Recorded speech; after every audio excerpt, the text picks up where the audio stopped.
नहमदुहु व नसल्ली अला रसूलिहिल करीम। सूरह ताहा में इरशाद रब्बानी क़ाल रब्बि इश्रह ली सदरी व यस्सिर ली अमरी वहलुल उक़दतम मिन लिसानी यफ़क़हू क़ौली।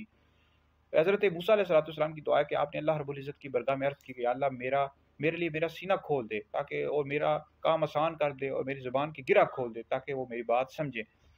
तो इसका मुकम्मल जो वाक़या है, ये जितनी भी तफ़ासीर की कुतुब में आपको मिल जाएगा, तफ़सीर बग़वी में भी मिल जाएगा और दीगर भी तफ़ासीर की कुतुब में, कि एक दफ़ा बचपन में हज़रत सैयदना मूसा अलैहिस्सलाम जब छोटे थे तो आपको फ़िरौन ने उठाया था, तो आपने फ़िरौन को एक थप्पड़ मारा, उसको बहुत ज़्यादा गुस्सा आया, उसने आपको कत्ल करने का इरादा कर लिया। तो आपकी जो बीवी थी फ़िरौन की जो बीवी थी, हज़रत सैयदा आसिया रज़ियल्लाहु ताला अन्हा, ये हज़रत मूसा अलैहिस्सलाम पर ईमान ले आई थी।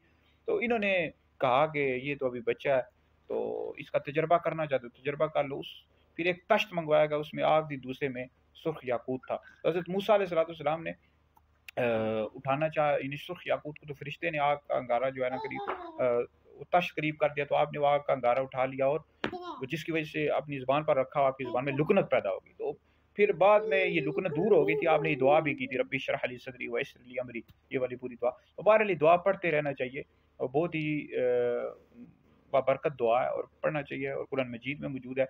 तो जिसको भी ये लुकनत हो, यानी ज़ुबान का कोई मसला हो, उसको चाहिए कि दुआ पढ़ता रहे, रब्बि इश्रह ली सदरी व यस्सिर ली अमरी।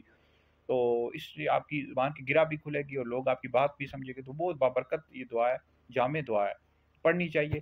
तो ये वीडियो सुनें, दीगर लोगों तक पहुँचाएँ, आप लोगों के लिए बहुत बड़ा सदका जारिया है।